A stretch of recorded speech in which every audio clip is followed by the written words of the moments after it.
देश, दुनिया, समाज के उन सभी अध्यात्म से जुड़े सज्जनों, इस चैनल में आप सभी का स्वागत है। एक ऐसा मन जहां सब कुछ संभव है के भाग 2 में हम यह जानेंगे कि हम अपनी खुद की स्पिरिचुअल अवेकनिंग कैसे करें, अर्थात अध्यात्म के पथ पर चलने के लिए क्या रास्ते अपनाएं, जिससे हमारे मन मस्तिष्क का कचरा निकल जावे और हमारा मन पूरी तरह शीशे की तरफ साफ हो जावे, पवित्र हो जावे। तो दोस्तों, हमें आध्यात्म शब्द को समझना होगा, जिसका सीधा साधा उत्तर है कि आत्म अध्ययन, यानी कि खुद के विचारों पर काम करना होगा। और वो कैसे होगा?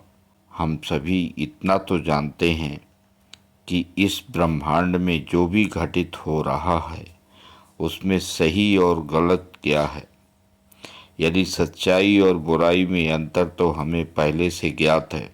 तब इसमें चलने के लिए आपको किसी भी पाखंडी बाबा या किसी तांत्रिक या फिर उन आत्माओं के पास जाने की कतई ज़रूरत नहीं है जो आपसे किसी भी प्रकार का धन दौलत या फिर आपसे बदले में कुछ चाह रखते हैं, क्योंकि जो खुद अधूरा है वो भला आपको देगा क्या।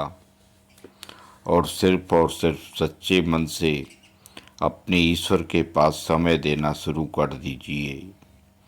मैं किसी भी तरह की अड़चन में फंसने वाली समस्याओं से दूर रहकर ईश्वर के साथ सरल भाव से जुड़ने की ओर अग्रसर कर रहा हूँ।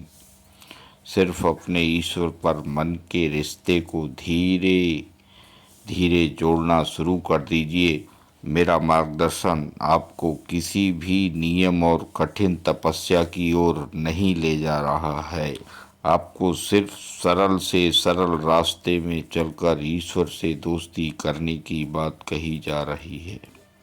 मित्रों, मैं आपको ये बता दूं कि आपका रास्ता जितना सरल होगा, जितना सहज होगा, यह दिव्य ज्ञान ईश्वर तक उतनी जल्दी लेकर जाएगा। दोस्तों, आपको पता होगा, हमें जिसके साथ दोस्ती करनी होती है तो सबसे पहले हमें उनके साथ किस तरह का व्यवहार करना चाहिए।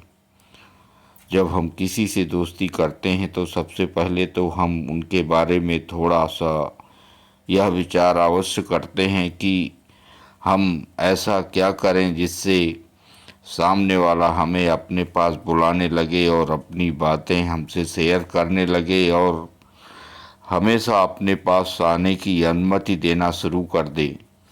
तो मित्रों, आम जीवन में जैसा कि हम सब जानते हैं कि किसी से भी दोस्ती करने के पहले हमें अगले को यह समझना होता है कि उन्हें क्या अच्छा लगता है। तो दोस्तों, सबसे पहले हम इस बात पर विशेष ध्यान देते हैं कि ईश्वर को क्या अच्छा लगता है।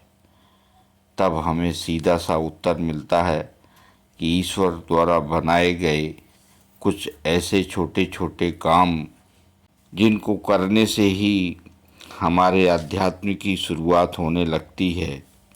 और जब हम इस पहली सीढ़ी की तरफ चलने के इच्छुक होने लगते हैं, तभी हमें 2 रास्ते दिखाई देने शुरू हो जाते हैं, जिनमें से एक रास्ते में ईश्वर और दूसरे रास्ते में माया, मोह, छल, कपट, ईर्ष्या, द्वेष, हिंसा आदि तरह तरह की बुराइयां हमें अपनी ओर आकर्षित करना शुरू कर देती हैं।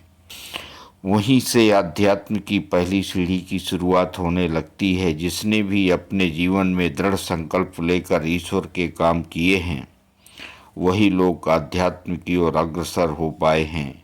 अन्यथा इसी ब्रह्मांड में हमेशा भटकाव वाले रहस्य में अपना सुंदर जीवन बर्बाद करते रहे।